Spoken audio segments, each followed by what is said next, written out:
요한계시록 13장 11절에서 18절. 내가 보매 또 다른 짐승이 땅에서 올라오니 어린 양같이 두 뿔이 있고 용처럼 말하더라. 여전히 이제 15장까지 우리는 요한의 계시록을 읽으면서 하나님과 또 예수님과 그리고 사탄과 그리고 땅 위의 사람들과 또 성도들과 또 불신자들, 짐승들 이런 것들을 생각나게 하는 말씀입니다. 다른 짐승이 땅에서 올라오니 바다에서 올라오는 짐승 또 여러 짐승이 있었는데 이 짐승은 땅에서 올라온 짐승입니다. 역시 사탄이고 옛뱀이고 그렇습니다. 그런데 자세히 보니까 어린 양 같다고 그래요. 예수님 닮았다는 뜻이죠. 어린 양 같고 두 뿔이 있고, 양은 뿔이 있긴 있습니다만은 거의 안 써먹기 때문에 발달하지 않고 이제 뿔이 멋있게 난 양도 있지만 보통 뿔이 이제 필요가 없으니까 잘라버리든지 이제 그렇게 하는 거죠. 그래서 쓸모없는 두 뿔을 가지고 있는 그런 어린 양을 닮은 이제 짐승 사탄을 보고 있는 겁니다. 그리고 용처럼 말을 합니다. 이 하늘의 천사도 말을 하지만 이제 용도 사탄도 이제 말을 하는데, 짐승은 말을 원래 용이 처음에 이제 나오기 시작하고 그 다음에 짐승이 나와서 용이 짐승에게 이제 그거를 주게 되면, 그 권한을 주게 되면 또 이제 말을 하게 되고 이렇게 하는데, 오늘 땅에서 나온 짐승에게, 바다에서 나온 짐승도 권한을 주고 용이 있고 바다의 짐승, 땅의 짐승 이렇게 올라오는데, 이게 똑같은 사탄인데도 하나님의 성부, 성자, 성령 삼위인 것처럼 이렇게 보여줍니다. 이 요한이 볼 때는. 그래서 용이 무슨 말을 할까요? 당연히 이제 꼬이는 말을 하겠죠. 사탄, 뱀이니까 먹어봐, 맛있어, 뭐 이렇게 꿰이는 말을 앞에서 12장에서 말하고 있는 거죠. 그가 먼저 나온 짐승의 모든 권세를 그 앞에서 행하고 땅과 땅에 사는 자들을 처음 짐승에게 경배하게 하니 곧 죽게 되었던 상처가 나은 자니라. 이 앞에 있던 바다에서 나온 먼저 짐승은 머리가 많았는데, 머리가 잘렸는데도 그게 나아가지고 다시 이제 삽니다. 그러니까 이게 이제 역시 예수님의 죽었다가 살아나는 모습까지도 이렇게 보여주고, 아주 모습이 비슷하고 닮아가는 건 다 닮아가는데 아니라는 거예요, 사탄이. 그래서 먼저 나온 짐승의 모든 권세를 나중 나온 이 다른 짐승이 그 행세를 합니다. 권한을 가지고 하는데, 먼저 나온 짐승은 뭐 어떤 면에서 보면 전관예우죠. 뭐 가만히 있고 나머지 뒤에 나온 사람이 다 하게 됩니다. 그러니까 이게 마치 하나님과 아들과 뭐 아버지와 아들과 이런 그 관계인 것처럼 보이지만 전혀 다른 모습을 가지고 있는 거예요. 그래서 처음 짐승에게 경배해라. 이 짐승은 죽어도 산다. 그러면서 우상화를 이제 시켜주게 됩니다. 모든 권력을 승계를 하면 그 승계하는 조건이 있습니다. 내가 권력을 너에게 줄 테니까 그 대신 나를 우상으로 만들어라. 그런 이제 그 관계를 가지고 있죠. 세상 사람들은. 하나님은 그런 관계가 필요 없기 때문에 안 하는 거지. 그래서 땅에 사는 자들에게 혹은 땅에게 먼저 짐승을 섬기라고 그렇게 강요를 하게 됩니다. 이 공중권세 잡은 자들은요, 권력의 조직이라는 게 있기 때문에 대표를 뽑아가지고 권력을 줄 때, 밀어줬던 사람들에게 약속을 합니다. 이제 우리가, 내가 정권을 잡으면 너희들은 뭐를 담당하고, 너희는 뭘 담당하고, 이런 이제 권세를 주게 됩니다. 그래서 우리는 이거를 보게 될 때, 공중권세 자본자의 권력 조직법하고 매우 흡사하다는 것을 알 수 있게 됩니다. 그래서 죽었다가 살아난 거를 강조합니다. 그러니까 우리가 가장 대표적인 게 이순신 장군이죠. 제가 이제 교육부에서 이 소리를 들으면 유심히 관찰 대상이다 이렇게 말할 수 있겠지만, 이 지나간 옛날 서적 일기장을 뒤져보고 아주 부각을 시킵니다. 이 사람은 이렇게 엄청난 일을 했다. 이렇게 하면서 섬기도록 그렇게 합니다. 그래서 이순신 장군의 정신을 우리는 물려받아야 된다. 그리고 초등학교 때부터 이제 가르치게 하는 거죠. 죽게 되었다가 낳은 짐승에 대해서 섬기라, 복종해라. 불멸의 사탄을 모양을 가지고 있습니다. 하여튼 예수님이 하는 것은 다 모양을 따라 하는 거죠. 그래서 실제로 이제 교회에서 전도하는 방법이나 이런 것들을 뭐 많이 배우러 오죠. 보험회사에서도 전도하는 방법도 배우러 오고, 그런데 이 사탄들은 예수님이 하는 걸 다 모양 내고 따라내고 따라하고 이름으로써 이 세례 요한이, 사도 요한이 그를 환상을 볼 때 너무도 비슷해서 입에서 나오는 말이 자꾸 그 예수님의 형상에 대한 말만 나오는 거죠. 나쁜 얘기를 못 쓰는 거죠. 성스러운 용어를 가지고 있던 사람이 악한 것을 쓰려면은 그 용어를 갖다 자꾸 쓰기 때문에 모양도 많이 닮아가게 되는 거죠. 그래서 그 13절에 보면 큰 이적을 행하되 심지어 사람들 앞에서 불이 하늘로부터 땅에 내려오게 하고, 이거는 주석가들의 얘기가 그 엘리야가 하늘에서 불이 내려와 가지고 그 이방신들하고 경쟁했을 때 이야기를 하는 것처럼 그렇게 이제 묘사를 했다 이렇게 얘기하는데, 어쨌든 사람에게 유능하다는 말을 듣게 하기 위해서 하늘에서 불을 내려오게 했다는 거죠. 우리가 하나님의 명을 받은 모세가 지팡이로 뱀을 만드니까 여수쟁이들이 와서 뱀으로 만들어 버리고, 강물을 피로 만들어 버리고, 같이 따라 만들어 버리고, 개구리도 올라오게 하니까 자기들도 막 올라오게 하고. 근데 비슷한데 전혀 아니죠. 지팡이로 뱀을 만들어 놓으니까 모세 뱀이 그 다른 뱀을 다 잡아먹고 버리고, 개구리를 올라오기는 하는데 나가기는 못해요, 요술쟁이들이. 그리고 그 다음부터는 이가 올라오니까 이건 못합니다, 이건 진짜 하늘에서 준 능력입니다, 이렇게 하면서 손을 들어버리는 거예요.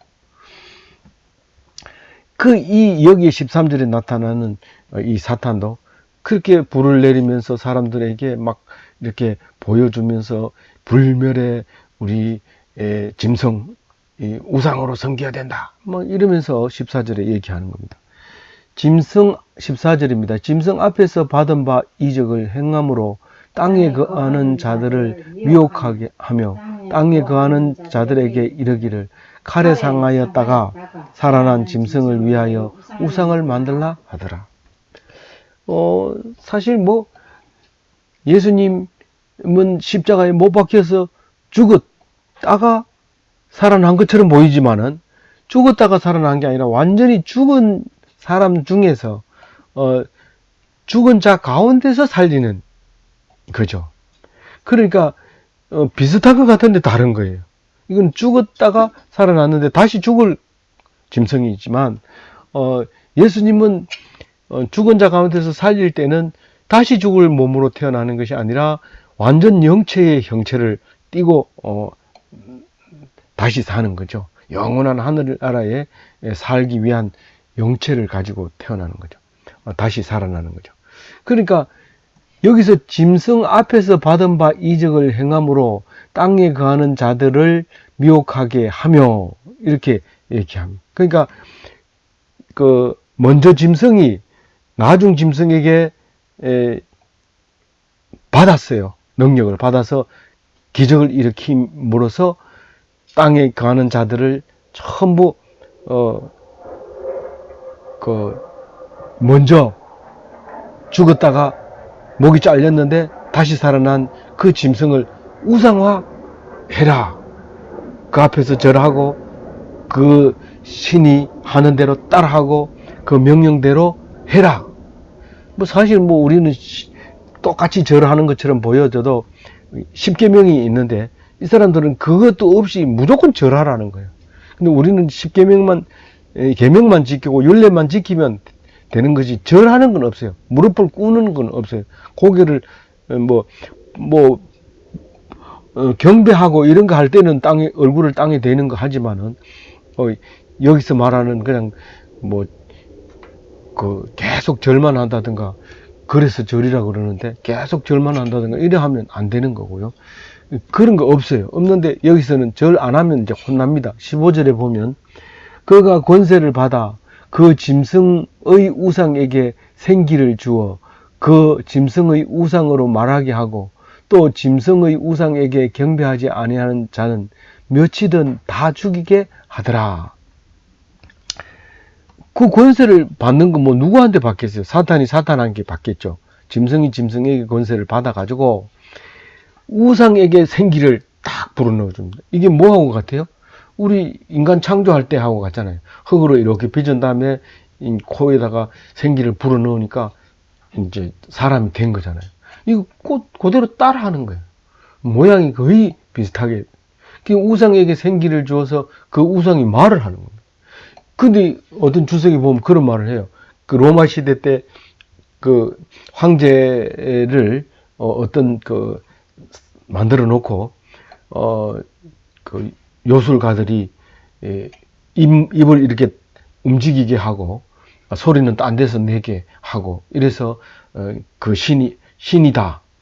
이 우상이 말한다. 뭐 이런 말을 했다고 해요. 근데 그건 그 배경이 그런 게 있다고 이제 주석에는 얘기하고 있지만 우리하고는 사실은 왜 큰 도움이 안 되는 말이죠. 1차 독자들은 에게는 열심히 설명하고 있지만 사실 1차 독자 보다가 우리의 상황이 많이 달라졌기 때문에 들려지는 대로 들어야 되지 막 남의 책을 막 뒤져보고 그러지 말고 성경책을 열심히 보고 있는 대로 들려지는 대로 읽어지고 그렇게 해야 맞는 것이다. 요한 계시록은 그렇다고 생각이 되어집니다. 그리고 또 경배하지 않는 자는 어떻게 한다고요? 몇 명 죽인다고요? 다 죽여요. 몇이든지 다 죽이게 하더라. 로마에서 로마 황제를 신으로 안 섬기는 사람은 다 죽입니다. 그래서 기독교인이 엄청 죽었죠. 그래서 숫자에 관계없습니다. 나 몇 명 죽이겠다 이게 아니고 그냥 있으면 다 죽이겠다는 거죠. 그래서 그게 법에 따라서 반역으로 반역죄로 죽이게 되는 것이죠. 16절에 보면은 그가 모든 자, 곧 작은 자나 큰 자나 부자나 가난한 자나 자유인이나 종들에게 그 오른손이나 이마에 표를 받게 하고 그 모든 자는 작은 자는 소인, 대소 관계없이 빈부에 관계없이 이때 당시에는 뭐 할 수 없이 이 단어가 나왔으니까 그때 배경을 얘기하자면 자유인은 몇 퍼센트 안 되고 대부분 종들일 때의 시대죠. 이때 당시에는. 그래서 그렇더라도 어쨌든 그때 당시에 어떤 사람들이고 지금은 남녀노소 뭐 이렇게 하면 다 들어가지만은 여기는 이렇게 분리를 해서 모든 사람들에게 표를 딱 줍니다. 이마에다 딱 붙여주든지 손바닥에 딱 붙여주든지 무선 월드에 가면 손에 딱 이렇게 표를 붙여주잖아요.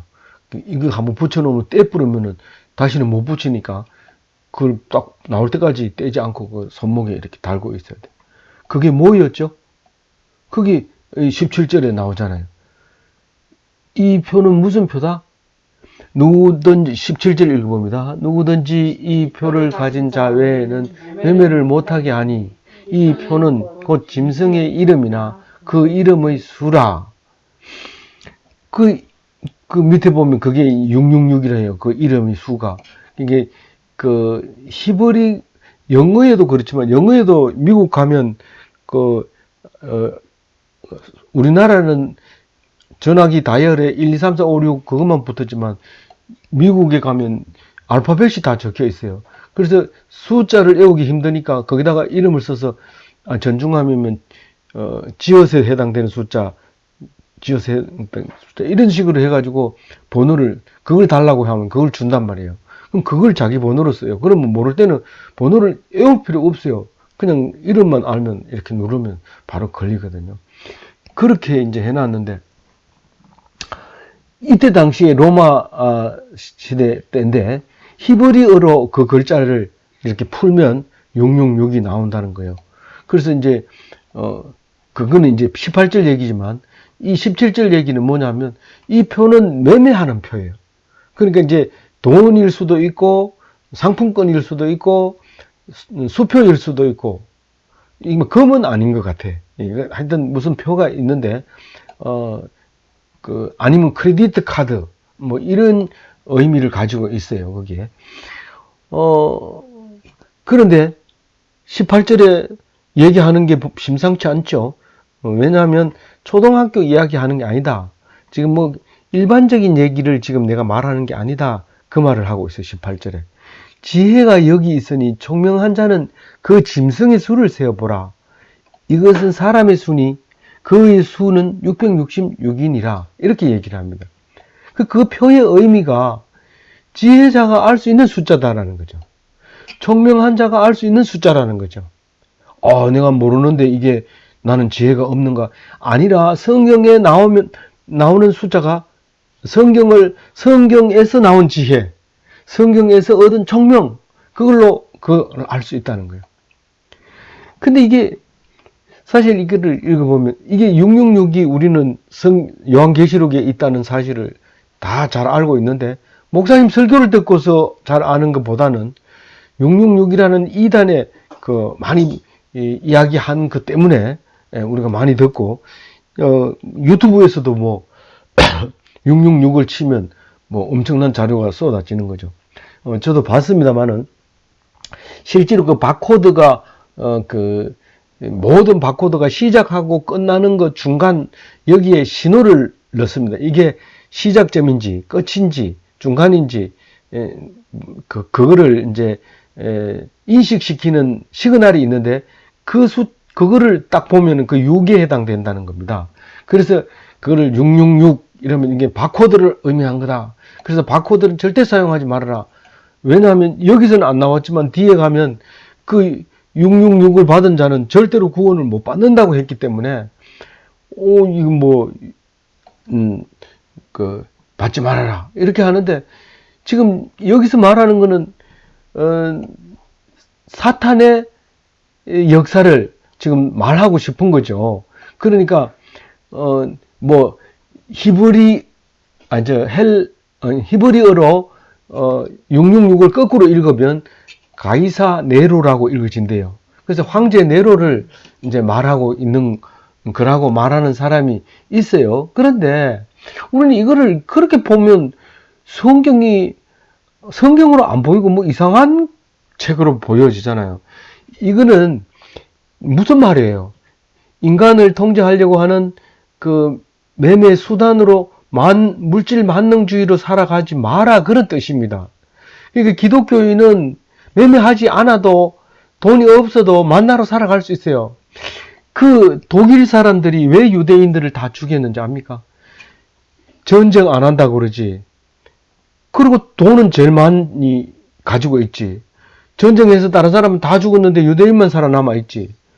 그런데 자기 땅에서 자기들이 모든 돈을 가지고 있으니까 그거를 그냥 놔두고 싶은 생각이 없죠. 어떻게든지 죽이고 싶은 생각이 있죠.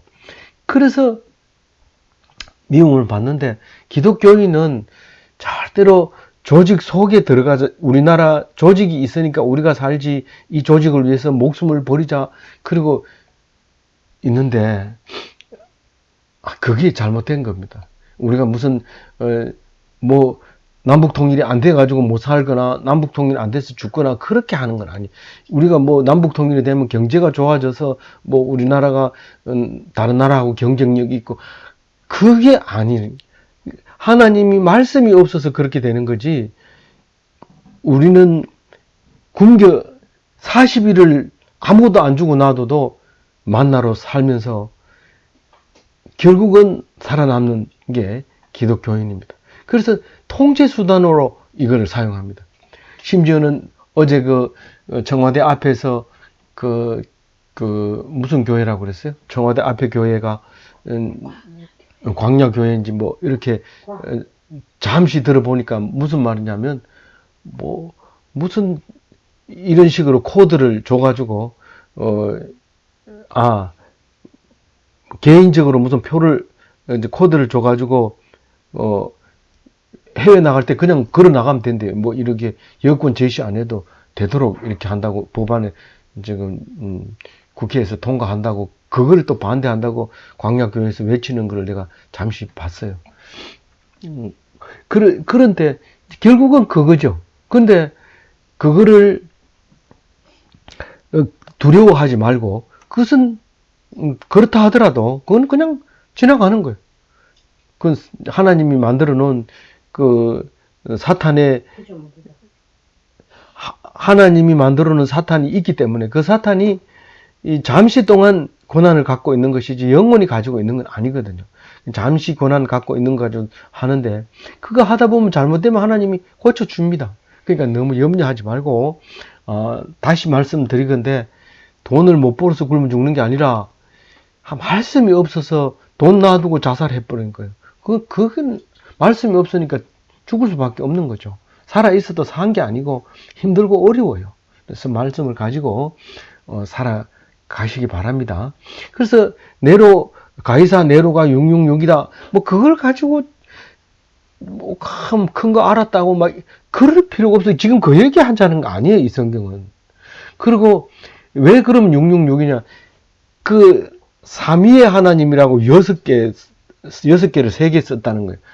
아니, 777이 37이 다른 데서 이제 많이 이용하는데 7이라는 완전한 숫자가 3개 있으면 삼위일체의 하나님이라고 표현을 했대요. 저도 이걸 공부하면서 처음 봤는데 삼위의 하나님을 나타내는 의미가 777이래요. 이 사람 사탄들이 그거 닮아가는 거예요. 그걸 하는데 기독교인이 가장 싫어하는 숫자가 유대인들이 가장 좋아하는 건 7이고 가장 싫어하는 숫자가 6이거든. 조금 모자라니까. 그래서 그거를 사도 요한이 그걸 보니까 그렇게 보인 거죠. 그래서 붉은 용과 바다의 짐승과 땅의 짐승 이 3개가 666이라는 거죠. 다른 뜻이 아니고. 그래서 유대인들이 좋아하는 거 또 그리스도인이 좋아하는 거 숫자가 있습니다. 7, 12, 14만 4천. 한 장 딱 딛기면은 14만 4천명이 바로 뒤에 나옵니다. 또 그 다음 장에. 그래서 우리는 좋아하는 숫자가 있습니다. 뭐 이제 와가지고는 이제 그전에는 그런 얘기 안 하지만 13일 금요일이 아주 불길한 날인데 왜 그랬나 이러니까 예수님이 십자가에 돌아가신 13일 금요일이다. 뭐 이래가지고 싫어하는데 뭐 우리나라는 기독교 들어오기 전에는 사자가 한문으로 사자하고 발음이 같으니까 죽을 사자하고 같으니까 싫어하고 아예 4층을 안 만드는 엘리베이터도 있고 우리가 엘리베이터 회사에 있을 때 그 사자 들어가는 거나 안 들어가는 거냐 여기에 따라서 아주 골치 아파요. 스펙을 만들기가 굉장히 힘든데 이제 그런 옵션이 있고 그러니까 예루살렘 유대인들 호텔에 하다샤 호텔에 가보면은요 그건 또 희한하게 엘리베이터를 만들어 놨어요. 언덕에 이렇게 호텔을 만들어 놓으니까 차를 타고 내려서 로비층에 들어가면 1층도 아니고 희한한 층을 만들어 놓고 올라갈수록 마이너스 숫자가 나와요. 숫자가 거꾸로 나와요. 그래서 그걸 알아내지도 못하고 그냥 우리가 나왔습니다. 하룻밤 자고 나왔기 때문에 그 숫자를 쓰는 방법도 문화에 따라서 좀 많이 다릅니다. 어쨌든 한동안 666 때문에 모르는 사람이 얻게 됐는데 이제 다시 한번 마음을 추스리고 그것을 그렇게 보지 말고 하나님께서 세상을 의지하는 사람은 천국 못 간다. 그건 처음부터 있었던 말인데 뭐 세 사람에서 이렇게 얘기할 필요 뭐 있습니까? 그런데 여기서 분명히 얘기하는데 짐승을 가리키는 어떤 사람의 이름의 수다 이렇게 분명히 얘기했기 때문에 그것은 뭐 꼭 그 얘기를 직접적으로 그러니까 직설적으로 이해한다면 가이사 네로다 그걸 말하는 거다라고 생각하고 뭐 가이사 네로하고 저하고 무슨 상관이 있어요? 오직 하나님만 의지하고 하나님 이외에는 모두 바다 붉은 용이고 바다의 짐승이고 땅에서 나온 짐승이고 그런 거지. 뭐 딴 게 있어요? 우리는 이 땅에 살 게 아니라 이 땅에는 잠시 왔다 가는 그런 나그네의 삶이 있잖아요. 그러니까 나그네의 삶에서 편안하게 이불 덮고 자는 거, 겨울에도 따뜻하게 자는 거 얼마나 감사합니까? 아침에 일어나서 감사합니다. 그러면서 행복하게 그냥 더 풍성한 삶을 사시는 기독교인이 되시기 바랍니다.